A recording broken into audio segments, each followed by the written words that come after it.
Илгиз һәм Алсу Гирфановлар өчен эш көне караңгылы яктылыктан башланып төнгә кадәр дәвам итә. Яңа төзелгән мини-ферма эше терлек белән тулы. Кышкыртта җитәрлек. Сыерларның баш саны быел 11-гә җиткән.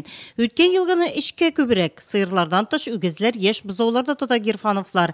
Малларның баш саны арткач, асрау өчен җылы уңай шартлары булган терлек абзары төзүгә ихтыяҗ туган. Шуңа да Гирфановлар гаиләсе шәхси ярдәмче хуҗалыкларда мини-ферма төзү буенча дәүләт программасына файдаланырга ниятләгән. Bizning abzarımız eskiydi. Менә авыл җирендә яшәгәч терлек асрамыйчы булмый. Ул безнең бер зур шөгыль бит инде үзебезгә табыш керә торган. Шуның белән абзар салырга уйладык. Шушы яңа программа булгач 200 мең акча бирәләр дигән. Үзебезнең авыл җирлегенә мөрәҗәгать иттек. Алар бездән документлар җыеп, менә шушылай ярдәм иттеләр. Ул бик зур ярдәм булды безгә. Шушылай терлекләребезгә абзар салып, аларны җылы абзарга кертеп, менә хәзер аларны карап, алардан табыш алып ятабыз.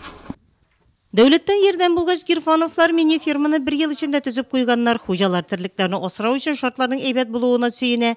Кышкылыкка пешәнне мул итеп әзерләп кергәннәр. Үткән ел сыер башына бирелгән 3000 сум акчаны терлек азыгын алуга тотканнар. Быел да дәүләттән андый ярдәм буласына өметләнәләр. Былтыр менә 3 меңнән 8 сыерга 24 мең акча алдык. Ул акчага әпәй сатып алдык инде, икмәк, фураж. Шулай ашатып чыгабыз. Бу ел менә 11 баш булгач, тагын да может шушы 3 меңне бетермәсәләр, күбрәк алырбыз. Хуҗалар йогышлы авыруларга каршы ветеринария чараларын да үз вакытында үткәреп бара. Дәүләттән аның өчен дә субсидия алганнар. Хәзер врачлар өйгә киләләр, һәрбер сыерның канын алалар, яз, көз, и прививка ясыйлар. 500 сумнан 300 сумы кире кайта. Ул дагы безгә бик файдалы. Гирфановларның төп табышлары терлекчелектән, шуннан кергән акча хуҗалыкны алып барырга, 3 баланы аякка бастырырга кулланыла. Хуҗа бикәне иң борчыганы сөткә бәяләрнең төшүе.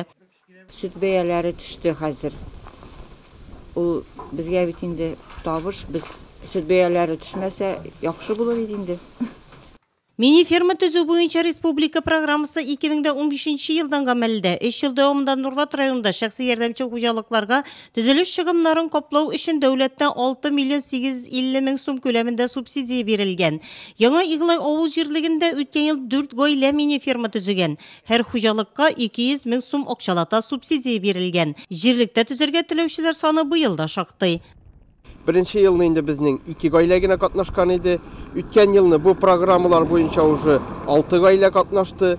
Инде 17нче елда бу программага 4 гаилә катнашты. Безнең авыл җирлегендә 17нче елның 1 январында 384 баш сыер санала иде. Бүгенге көндә 404-кә әйләнде ул. Менә иң күп инде шушы программалар ярдәм итә халыкка. Шәхси ярдәмче хуҗалыкларны үстерү максатында гамәлгә ашырылган республика программаларының авылда яшәүчеләргә ярдәме зур. Файдасын тоеп өлгергән сала халкы аларның дәвамлы булуын тели. Илгиз һәм Алсу Гирфановлар да малларның баш санын тагын да арттырып, яңа үй салырга ниятли.